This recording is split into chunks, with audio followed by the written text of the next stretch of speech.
काम की बात पहले बता देते हैं। डोनाल्ड ट्रंप ने 25% टैरिफ के साथ 25% और पेनल्टी लगाई है। ये रूस से तेल खरीदने का जुर्माना है। तो अब भारत से अमेरिका जाने वाला सामान अपनी कीमत से 1.5 गुना महंगा बिकेगा मिनिमम।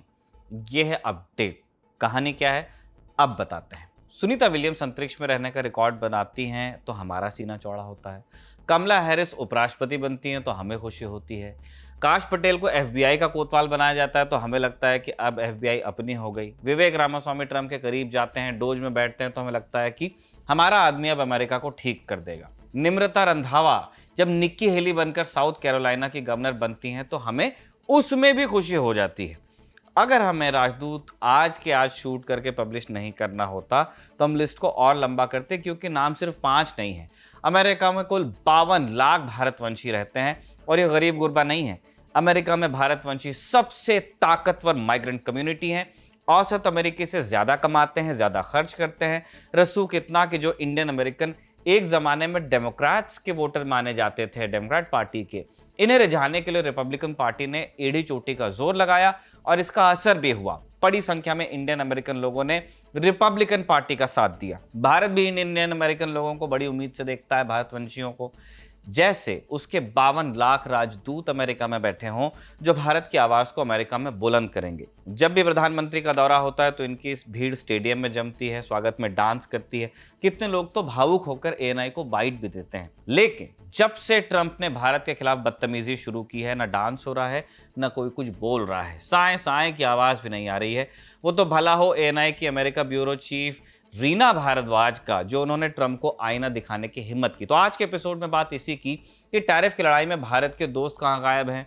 हमने बीते कुछ सालों में जो साख कमाई, उसका रसूख जो कमाया, उसका फायदा हमें क्यों नहीं मिल रहा। और फिर ये बात भी करेंगे कि क्या डोनाल्ड ट्रंप की हरकतें एक सोचे समझे प्लान का हिस्सा है। क्या एक बड़ा गेम चल रहा है जिसमें असली टारगेट भारत नहीं बल्कि ब्रिक्स है। नमस्ते, मैं हूं निखिल और आप देख रहे हैं खबरगांव का डेली इंटरनेशनल बुलेटिन राजदूत।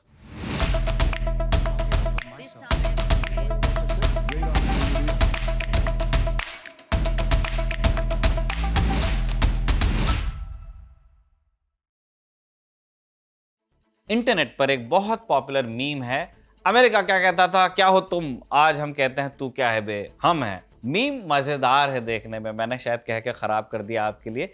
लेकिन भारत अमेरिका के बीच इस तरह का कंपटीशन कभी नहीं रहा। अगर हम बीते 30 सालों पर गौर करें तो भारत ने पश्चिम और खासकर यूएस से संबंध सुधारने पर जोर दिया है, ना कि उससे कंपीट करके उसे क्या है बे बोलने पे। मनमोहन सिंह के ज़माने में न्यूक्लियर डील हुई और नरेंद्र मोदी के ज़माने में 3 फाउंडेशनल पैक्स हुए, लेमुआ, कोमकासा, बेका, जिनके बल पर आज भारत अमेरिका से कटिंग एज टेक्नोलॉजी इंपोर्ट करता है। जब ये सब हो रहा था तब लग रहा था कि भारतीय विदेश नीति जबरदस्त सफलता हासिल कर रही है और डोनाल्ड ट्रंप को लेकर तो भारत में बहुत उत्साह था। इतना उत्साह कि जब 2024 के मध्य में उनकी वापसी के आसार बनने लगे तो भारत में उनकी जीत के लिए हवन हुआ, जबकि चुनाव में एक भारतवंशी भी लड़ रही थी, कमला हैरिस। बहरहाल जनवरी 2025 में जब डोनाल्ड ट्रंप की वापसी हुई तब भारत में खुशी का माहौल था। विदेश नीति पर टिप्पणियां करने वाले लोग लिख रहे थे कि अब भारत और अमेरिका के संबंध मजबूत हो जाएंगे, लेकिन हुआ ठीक उल्टा। 8 अगस्त से भारत पर 25% टैरिफ लग जाएगा और अब ट्रंप ने कह दिया है कि 25% तो टैरिफ लगाऊंगा, 25% पेनल्टी भी लगाऊंगा, यानी 50% हो जाएगा। ट्रंप ये सारी हरकतें क्यों कर रहे हैं उसका सही तो किसी को नहीं पता, लेकिन एक थ्योरी पर अब सबका ध्यान जा रहा है कि ट्रंप एक पैटर्न पर काम कर रहे हैं। वो भारत या रूस नहीं, वो पूरे ब्रिक्स को बर्बाद करने में लगे हुए हैं। ट्रंप है क्या चीज, ये तो शोध का ही विषय है, लेकिन इतना तय है कि वो अनप्रेडिक्टेबल है। हो सकता है कि उन्होंने कोई मैनेजमेंट कोचिंग ली हो, कोई किताब पढ़ी हो जिसमें उन्हें बताया गया हो कि बॉस को अनप्रेडिक्टेबल रहना चाहिए, तभी स्टाफ खौफ में काम करता है। खैर, वजह जो भी हो, प्रॉब्लम जेन्युइन है और कितनी है ये आप पुतिन और ट्रंप के रिश्ते से समझिए। ट्रंप अपना पहला टर्म पूरा करके फारिग ही हुए थे कि कोविड आ गया। अब वो प्रेसिडेंट भी नहीं थे, फिर भी उन्होंने पुतिन को फोन करना नहीं छोड़ा, यहां तक कि उन्होंने कोरोना के दौरान पुतिन को स्पेशल कोरोना किट्स भेजी, उस वक्त जब वो प्रेसिडेंट नहीं थे। दूसरी बार चुनाव में खड़े हुए तो कहा कि रूस कोई दुश्मन थोड़ी है। यही बात वो चीन के लिए भी कहते थे। आज क्या हो रहा है किसी से छिपा नहीं है। जब ट्रंप दूसरे कार्यकाल के लिए चुने नहीं गए थे तब एक पत्रकार ने पुतिन से पूछा कि आपको जो बाइडेन और ट्रंप में कौन ठीक लगता है। सबको लगा कि पुतिन तो ट्रंप का नाम लेंगे क्योंकि उस समय तक दोनों के रिश्ते गुल्लू गुल्लू थे, कोई धमकी भी नहीं थी। जानते हैं पुतिन ने क्या कहा? पुतिन ने कहा कि ट्रंप को समझना बहुत मुश्किल है, बहुत अनप्रिडिक्टेबल है, समझ नहीं आता कि अगली चाल क्या चल देंगे, इसलिए मैं ट्रंप की बजाय जो बाइडेन के साथ काम करना प्रेफर करूंगा। यही बात आज भारत के लिए फिट बैठ रही है। भारत को दी जा रही धमकी के बीच प्रधानमंत्री के साथ दोस्ती के अफसाने गायब हैं। ट्रंप की ताजपोशी के महीने भर बाद मुलाकात हुई, गले लगाकर बधाई दी गई, पर ठीक 6 महीने बाद ट्रंप की धमकियों ने भारत को झकझोर कर रख दिया है। 50% टैरिफ। हम तेल खरीदने के लिए रूस के बजाय दूसरे मार्केट तलाश रहे हैं। ऑलरेडी 4 बड़ी सरकारी कंपनियों ने रूस से तेल लेना होल्ड कर दिया है। भारत ने ट्रंप की धमकियों का जवाब जब दिया तो उसमें ट्रंप और अमेरिका की जगह ईयू को घसीट लिया।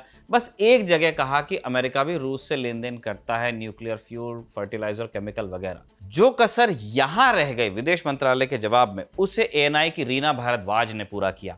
5 अगस्त को उन्होंने प्रेस कॉन्फ्रेंस में सीधे ट्रंप से ही पूछ लिया कि भारत अमेरिका पर रूस से केमिकल्स, फर्टिलाइजर्स खरीदने का इल्जाम लगा रहा है, इस पर आपका क्या कहना है सर? जवाब में ट्रंप बोले, I don't know anything about it, I have to check and will get back to you on that. माने इस बारे में मुझे कोई जानकारी नहीं है, मुझे चेक करना पड़ेगा, पर आपको जवाब देंगे। रीना भारद्वाज ये सवाल कर पाई क्योंकि वहां प्रेस कॉन्फ्रेंस होती है।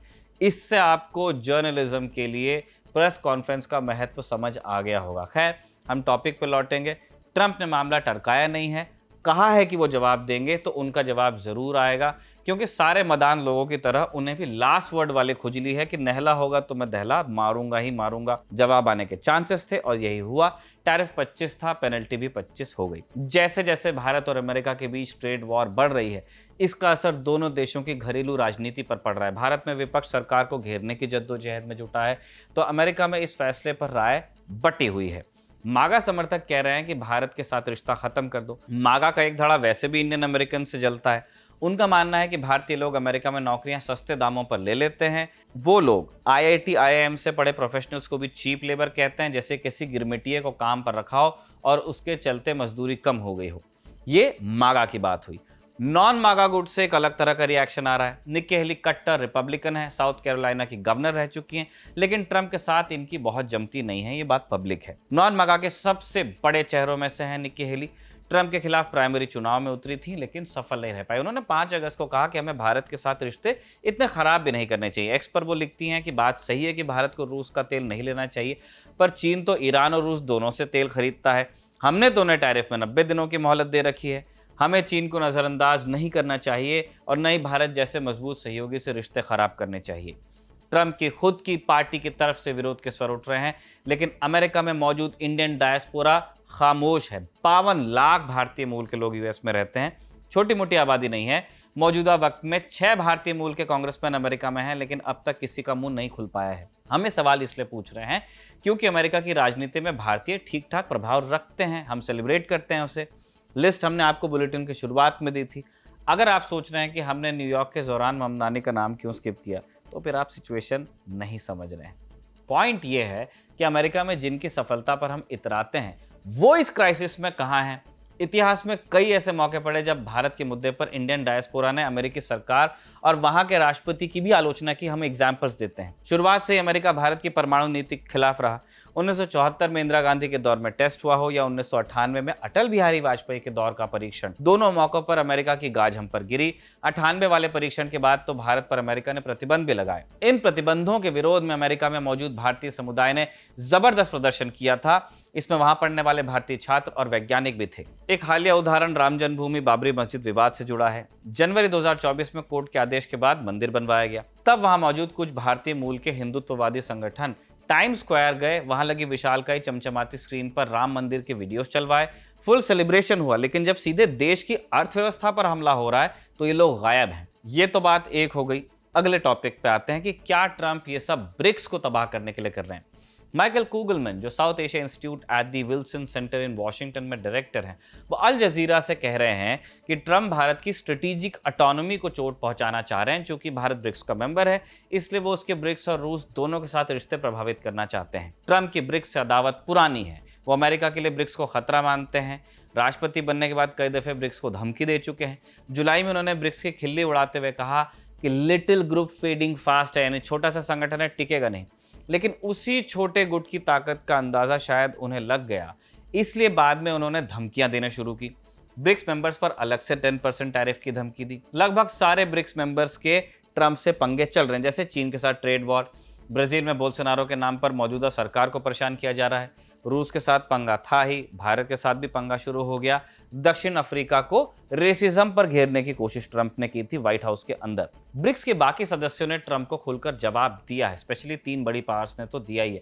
ब्राजील पर 50% टैरिफ की बात हुई तो राष्ट्रपति लूला ने कह दिया कि ब्राजील के कानून के मुताबिक जवाबी कार्रवाई होगी। बीते दिनों ट्रंप ने धौंस दिखाई कि लूला टैरिफ पर बात करना चाहें तो कॉल कर लें, तो लूला ने 5 अगस्त को कहा कि मैं ट्रंप को कॉल नहीं करूंगा क्योंकि उसको बात नहीं करनी है, लेकिन मैं शी जिनपिंग को कॉल करूंगा, मैं प्रधानमंत्री मोदी को कॉल करूंगा, पुतिन को नहीं करूंगा क्योंकि वो ट्रैवल नहीं कर पा रहे हैं, लेकिन मैं कई राष्ट्रपतियों से बात करूंगा। बी फॉर ब्राजील हो गया, अब आर फॉर रशिया पे आइए। रूस ट्रंप से कैसे बात करता है अब दमित्री मेदवेदेव के ट्वीट्स में देख ही रहे हैं। आज पुतिन से ट्रंप के दूत स्टीव विटकॉफ की मुलाकात हुई। पुतिन ने क्लियरली कहा कि अगर कोई डील चाहते हो तो यूक्रेन को खेरसोन, दोनेत्स्क, लुहांस्क और ज़पोरिजिया से पीछे हटना होगा, नेटो का सपना छोड़ना होगा, ये होगा तब लड़ाई रुकेगी एक झटके में। मतलब पुतिन अपनी शर्तें रख रहे हैं और यूएस से साफ कह रहे हैं कि बात पटती है तो बताओ वरना कोई बात नहीं। लिमिटेड सीज फायर को इन्होंने ही इग्नोर किया था। सी फॉर चाइना, चीन ट्रंप को टिट फॉर टैट जवाब दे रहा है। पहले उसने चुंबक की सप्लाई रोकी, फिर रेयर अर्थ मिनरल्स रोकने की धमकी दी। इतना ही नहीं, ईरान पर अमेरिकी प्रतिबंधों को लेकर भारत ने जरूर वहां से तेल लेना बंद किया हो, लेकिन चीन ने नहीं किया। चीन आज भी डंके की चोट पर ईरान से तेल लेता है। आई फॉर इंडिया, भारत ने ट्रंप की बदतमीजी पर एक आधिकारिक बयान जारी किया है। फिर वो खबरें भी आई कि रूस से तेल लेना कम हो गया। ऐसे में सवाल उठता है कि क्या भारत अमेरिका के दबाव में आकर रूस से रिश्ते खराब करेगा? भारत के हालिया कदम से ऐसा नहीं लगता है। ट्रंप की धमकी के बाद भारत के सुरक्षा सलाहकार रूस पहुंचे हैं। इसी महीने विदेश मंत्री डॉक्टर जयशंकर भी रशिया जाएंगे। जानकार इसे अमेरिका के खिलाफ एक कड़े कदम के रूप में पेश कर रहे हैं। एज फॉर साउथ अफ्रीका रह गया था, उसकी बात भी कर लेते हैं। साउथ अफ्रीका के लीडर्स को व्हाइट हाउस में ट्रंप ने शेम करने की कोशिश की। आप वो वीडियो जाके देख सकते हैं कि कितनी ब्रेवरी के साथ, कितनी बहादुरी के साथ उन्होंने ट्रंप को आईना दिखाया था। वहीं पे भारत और अमेरिका के बीच मौजूदा डिबेट तेल को लेकर है। उसी की वजह से 25% टैरिफ को 25% पेनल्टी से जोड़ के 50 बनाया गया। पर अमेरिकी सरकार को समझना होगा कि तेल पर प्रतिबंध अब काम नहीं करता है।